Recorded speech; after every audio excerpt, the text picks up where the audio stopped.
السلام علیکم۔ شام غریبہ اور اس کی اصل حقیقت کیا ہے؟ آئیے جانتے ہیں۔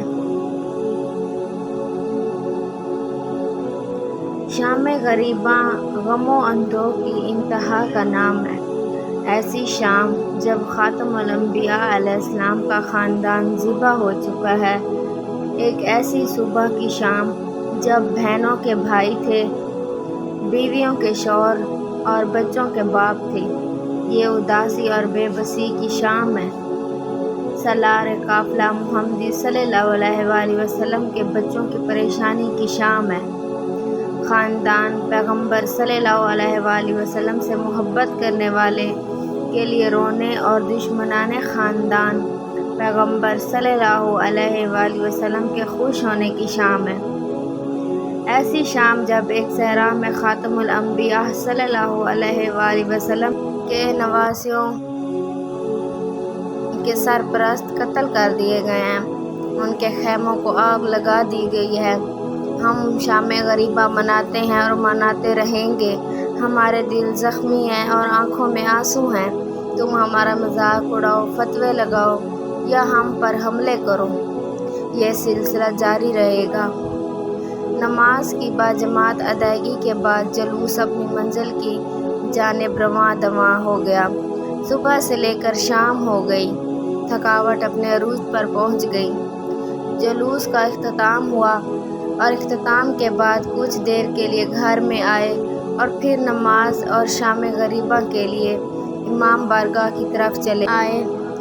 میرے کزن کے ذہن میں موجود 100 احتمالات میں سے ایک احتمال ضرور یہ تھا کہ ممکن ہوا ایسا ہوتا ہو۔ ہم نے نماز ادا کی اور نماز کے بعد مجلس کا اہتمام ہونے لگا۔ کچھ دیر امام حسین علیہ السلام اور صاحب حسین علیہ السلام کی جرأتوں کا بیان ہوا۔ اس کے بعد چراغ گل ہونے لگے، ایک کے بعد ایک لائٹ بند کی جا رہی تھی۔ وہ سمجھ رہا تھا کہ شاید اب کچھ ہونے والا ہے۔ ہاں، کچھ ہوا، اور وہ نبی اکرم صلی اللہ علیہ وآلہ وسلم کے نواسے پر گریا تھا۔ ایسا گریا جسے ایک بوڑھی ماں اپنے اکلوتے بیٹے کی لاش پہ روتی ہے۔ ایسا رونا جیسا ایک جوان بیوہ اپنے مجہزی خدا کے جانے پر روتی ہے۔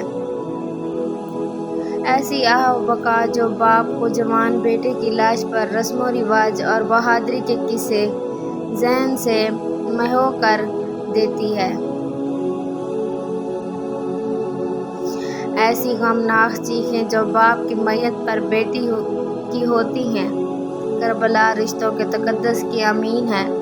ہر رشتہ رو رہا ہے۔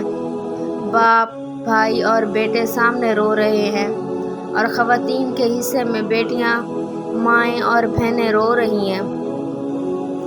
10 دن جس کے کربلا آنے کا سن رہے تھے، 7 محرم سے جس کا کربلا میں پانی بند ہونا سنا تھا، وہی حسین علیہ السلام جو شاہ سوار دوش رسول صلی اللہ علیہ وسلم ہے۔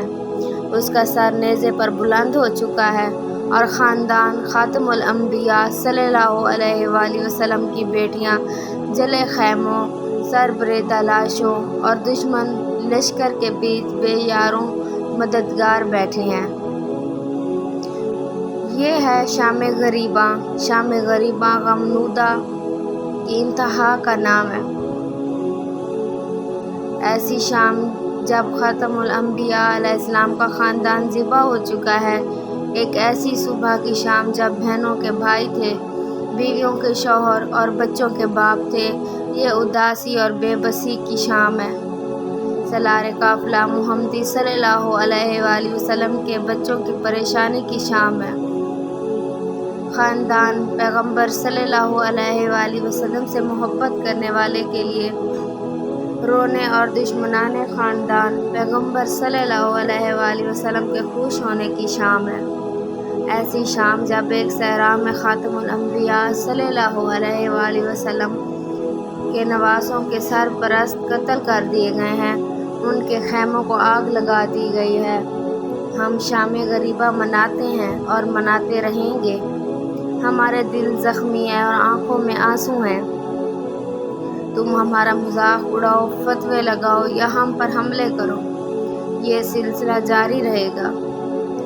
کل روز محشر ہم شفیع محشر کی بارگاہ میں اس حال میں پہنچا جاتے ہیں کہ کہہ سکے اے وجہ تخلیق کائنات، اے افضل البشر، تیرے وحدہ لا شریک خالق کی قسم، دنیا نے ہمیں بہت ستایا مگر ہم تیرے نواسے کی محبت سے دستبردار نہیں ہوئے، اور یہی متاع ہے جو بخشش کے لیے رکھتے ہیں۔